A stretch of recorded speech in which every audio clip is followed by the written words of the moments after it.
started my sales career at Procter & Gamble.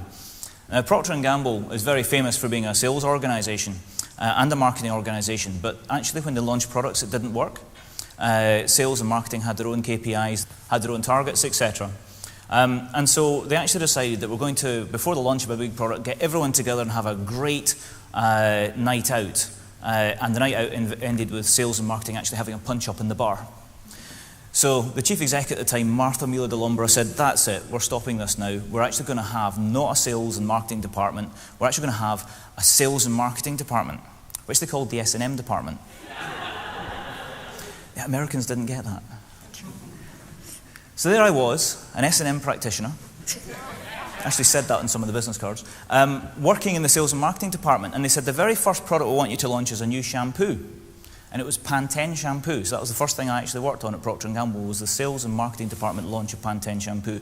And it became the biggest and most successful launch of all time. So basically what we found is that by actually having just a sales and marketing department, we were able to beat the competition. So in the late 90s, when I started online networks like First Tuesday in Scotland, it didn't occur to me that online networking, or online community as it's now known, social media, was something that should sit in a silo. It just occurred to me that it should be part of the overall mix. So how does this actually work? Oh, and by the way, if you're really bad at sales or really bad at marketing, social media is not going to do you any good. Because if it generates a lot of leads and a lot of interest in your products, how are you going to close those deals? How are you going to price it properly? How are you going to wrap the product right to get people interested? So it's not a panacea. It's actually just another tool that can really improve how much business you actually do. So we all know about cold calling and the good old sales tools that we have to use. But we'll notice, and most people will have noticed, that cold calling, you have to make a heck of a lot more calls nowadays to get a sale. You have to fill in more tenders, etc. But also in marketing, we're also seeing that PR is not having the impact it used to have necessarily. Standard websites, are they delivering for you? Hands up if you've got a website that you're really happy with as a sales tool. Okay, hands up if you're not happy with I just want to make sure you're still listening to me. Hands up if you're not happy. Yes, right, okay, most people. Good. So uniformity and not being happy was something I needed to double check there. So there's a diminishing marginal returns for investment here. And likewise, business development. How many people have heard that exhibitions, the sales team come back and they say, you know, sometimes it's the other exhibitors are the most valuable people you meet. That means the exhibition didn't work. Yeah, that's not the point of it. You can network with them. You don't need to buy a stand. So how does social media actually fit in with this? Well, we've all heard of the tools, Twitter, Facebook,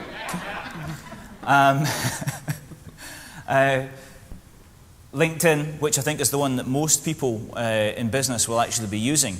Hands up who's using LinkedIn, just to give me some idea. Okay, I asked that question when I gave a talk to a Chamber of Commerce about 18 months ago, and everybody had heard of Facebook and Twitter. Not one single person had heard of LinkedIn. That's how fast LinkedIn is moving. It's not talked about in the media, but it really is the silent superstar of business networking. Well, and Ning is for running your own online communities, etc. And Facebook, we didn't put the logo up, and if anyone wants to ask the question afterwards, I'm more than happy to tell you why I don't advise Facebook usage for most of my clients. But people are using Facebook, marketing people, big brands, Adidas, etc. They find it very useful, Nike. And people are starting to understand the role, as I was explaining, of blogs in terms of if you have an expert positioning, if being seen as being more knowledgeable than your competitors is something that matters to your sales process, blogging is very, very important to your business. Lots of people are starting to use LinkedIn, although there's an awful lot of people out there using LinkedIn in the wrong way, because you'll get an awful lot of LinkedIn consultants telling you that they can get you 1,000 connections and they just send out lots of invites. It actually doesn't work, and it makes you look a bit stupid, actually. So don't fall for that. You've got to build your own network. And websites are starting to become more social, and I'll talk about that a little bit. So what is this spot in the middle? What do you actually call that? Well, I'm a consultant, so I've made a name up for it, as we tend to do. I call it intelligized marketing. But for you, if you could be the first company in your sector to actually get sales and marketing and social media working together in the way that Procter & Gamble got sales and marketing working together, well, you can call that opportunity. You can call it a huge opportunity to engage your clients in a way that your competitors just can't do, can't copy. Of course, you actually have to approach it by showing a genuine interest in your customers. And you should have read Dale Carnegie's How to Win Friends and Influence People, where he actually says that the secret to winning friends and influence people is showing a genuine interest in other people. Now, I once told that to a client who turned around and said, "That's brilliant, Gordon, but how do you fake a genuine interest in others?" Didn't stay my client for very long.